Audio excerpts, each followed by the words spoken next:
Pada saat ini juga kita menyaksikan kemunculan pekerjaan-pekerjaan baru yang tidak pernah kita kenal 10 tahun yang lalu, seperti barista, blogger, web developer, apps creator atau developer, smart chief listener, smart cattle manager, big data analyst, cyber troop, cyber psychology, cyber patrol, forensic cyber crime, smart animator, game developer, medical sonographer, crowdfunding specialist, social entrepreneur, fashionista dan ambassador, cloud computing system, cloud service specialist, dog whisperer, drone operator.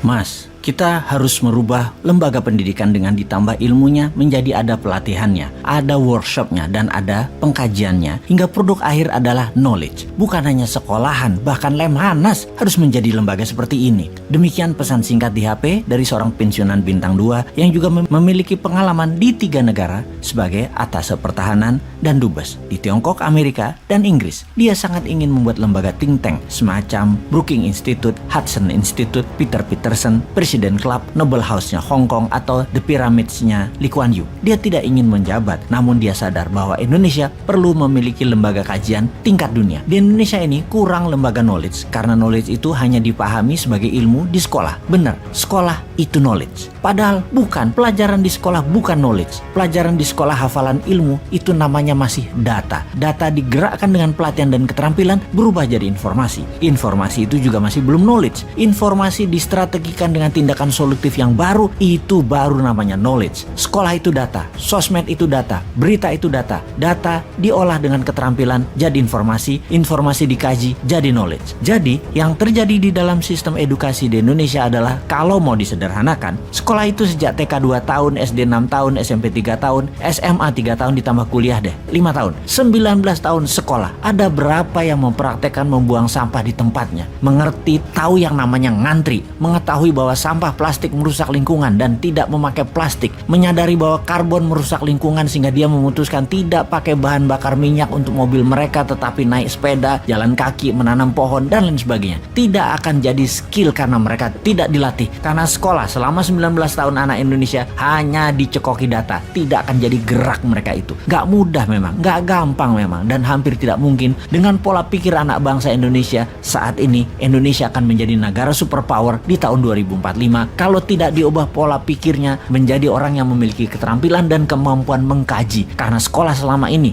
hanya bikin murid hafal data. 77 tahun Indonesia merdeka, pendidikan hanya hafalan data. Sampai saat ini bahkan sistem pendidikannya juga masih pakai sistem nilai, sehingga ketika dewasa yang dikejar hanya nilai dan hidupnya selalu menilai orang lain. Semua dinilai, semua ada angkanya. Bisakah dilakukan sistem pendidikan tanpa nilai dan tanpa PR seperti di negara paling bahagia di dunia, yaitu negara-negara Nordik seperti Swedia, Finlandia, yang semuanya bukan sistem angka penilaiannya, tapi kejujuran dan kata hati atau konsain. Kapan Indonesia menerapkan sistem edukasi berdasarkan kata hati, tindakan, dan pengkajian telaah masalah dengan critical thinking, berilmu? Harus new mind memang yang bertindak nih. Kita buktikan sekarang. Kita melihat sisi pejabat yang sedang berkuasa. Lebih gampang melihat tindak tanduk perilaku mereka karena mereka adalah yang membuat rakyat seperti saat ini, yaitu apatis, tak berhati, dan tidak kritis solutif. Itu ya karena regulasi yang pejabat buat, karena kebijakan yang pejabat buat, dan karena contoh perilaku pejabat-pejabatnya yang didiamkan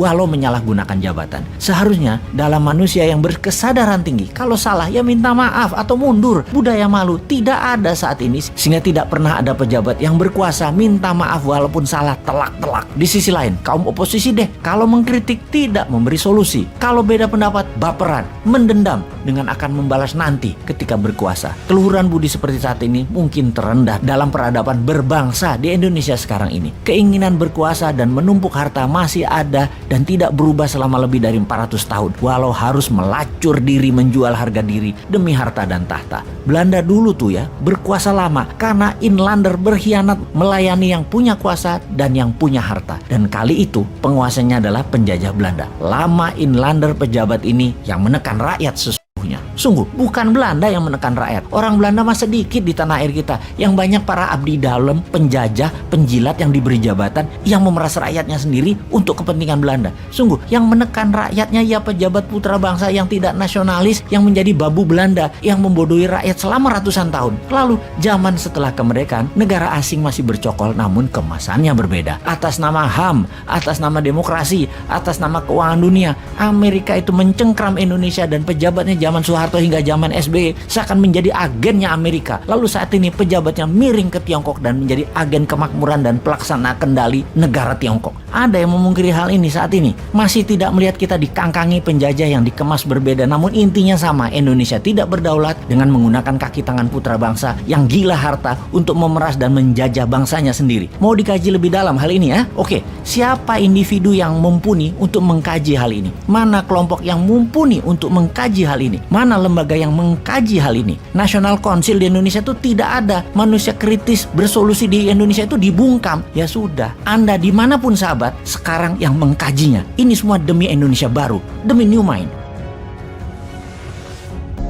Gelar kesarjanaan adalah Sunset Industry. Sekolahan berbasis bata dan semen atau mortar and brick adalah Sunset Industry. Dan ini semua merupakan komentar seseorang, orang tua murid yang menghadap Senat DPR di Amerika beberapa bulan lalu yang merubah masa depan belajar dunia. Sungguh, ketika di masa COVID, banyak terjadi diskusi dengan para orang tua yang bete dengan kegiatan sekolah swasta yang tetap berbayar mahal, namun ngajarnya pakai online. Juga di sekolah negeri yang gurunya sangat tidak siap mengajar via online dan gayanya yang sama di dalam mengajar online di kelasnya ini membuat pelajaran gak ada yang masuk di otak anak-anak. Guru ilmunya tinggi, namun cara mengajarnya itu skill tersendiri.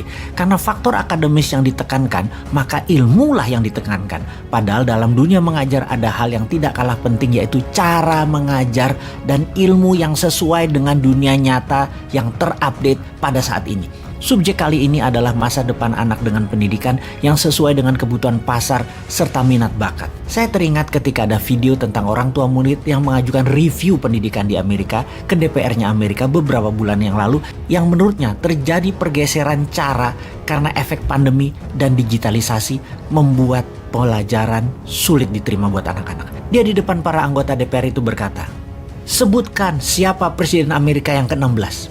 Yang anggota DPR-nya pada bingung, coba-coba mengingat dan menebak-nebak. Kemudian, unsur kimia apa setelah rodium? Kemudian, apa gunanya DNA dan RNA dalam tubuh manusia? Di mana palung laut terdalam di dunia? Apa tempat paling tinggi kadar oksigennya di dunia?" Semuanya bingung menjawabnya. Lalu dia mengatakan, "Ambil Google dan cari keyword tadi dan Anda akan menemukan jawabannya." Kemudian dia melanjutkan pertanyaan dengan, "Mengapa anak-anak otaknya diisi hafalan yang semuanya ada di Google dan bukannya harusnya anak-anak diajari dan dibekali dengan bagaimana cara memproses informasi dan membuat otak berpikir intelektual?" Inilah pernyataan berharga miliar atau million dollar question. Kemudian efek dari diskusi dengan anggota DPR tersebut saat ini di Amerika merubah cara mengajar dan apa yang dipelajari di kelas, di mana fungsi ruang kelas menjadi semakin berkurang. Sungguh, sistem edukasi di Indonesia pun harus diubah segera, pronto.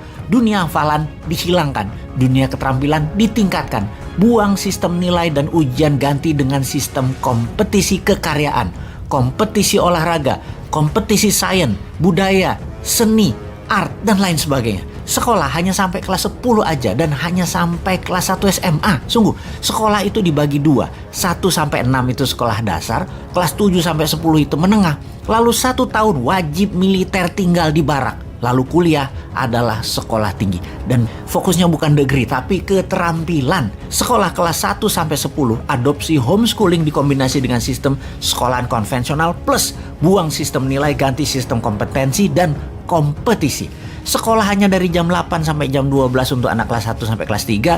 Sekolah dari jam 8.30 sampai jam 14 untuk anak kelas 4 sampai kelas 7. Jam 9 sampai jam 16, kelas 8 sampai 10. Tidak ada homework. Sungguh, kalau kita tidak segera merubahnya, maka Indonesia akan tertinggal jauh dan ini perlu tindakan sangat drastis. Cikar kanan, putar haluan sampai timbelan sampai 90 derajat. Geser segera, arahnya salah ini. Pendidikan kita sistemnya mengarah ke arah yang tidak jelas, bukan ke dunia baru, bukan ke dunia pencerahan. Sistem pendidikan kita tidak membuat anak-anak menjadi berkemampuan yang up to date, hanya hafalan, hanya pintar hafalan. Jejari minor muscle-nya, attitude-nya, social skill-nya, kemampuan bahasanya, buku yang dibacanya, leadership skill-nya, teamwork-nya, kompetisi olahraganya, kompetisi seni budayanya, musik, tari tradisional, dan tari modernnya. Memahami, memiliki pengetahuan sumber pencari income yang lain, yang banyak. Di mana mereka diajarkan kalau guru mengajarnya masih menghadap papan tulis?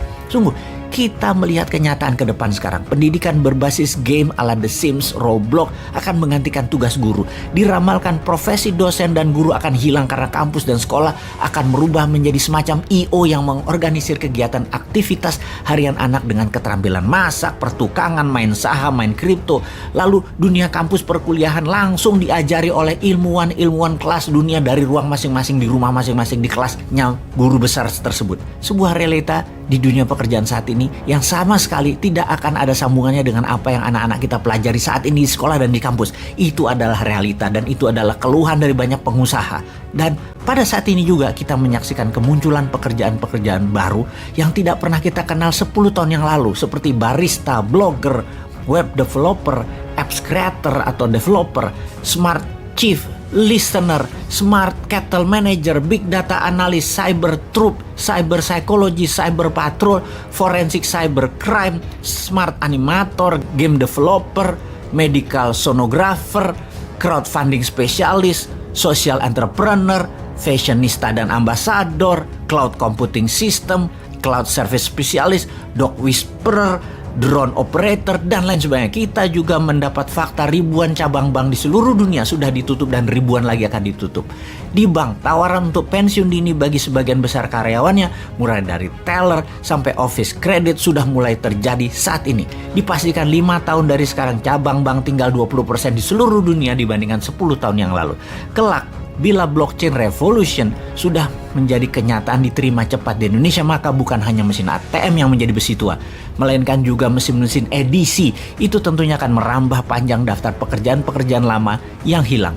Fakta lapangan, ribuan bidang pekerjaan dan bisnis seperti kasir di supermarket, sopir taksi, HRD, loper koran, agen asuransi, guru, juga sejumlah akuntan diramalkan akan berkurang tinggal 50% dalam 5 tahun ke depan dibanding dengan saat ini. Kita tentu perlu segera merubah dunia pendidikan selaras dengan pekerjaan-pekerjaan dunia bisnis dan kegiatan-kegiatan manusia yang baru. Lalu, ayo lakukan segera. Kalau tidak mampu dilakukan dalam 2 tahun ke depan, minggir semua ya. Termasuk kalian kandidat yang di etalase 2024 yang juga ditunggu solusinya akan dunia pendidikan. Kalau tidak, ya minggir aja sekalian.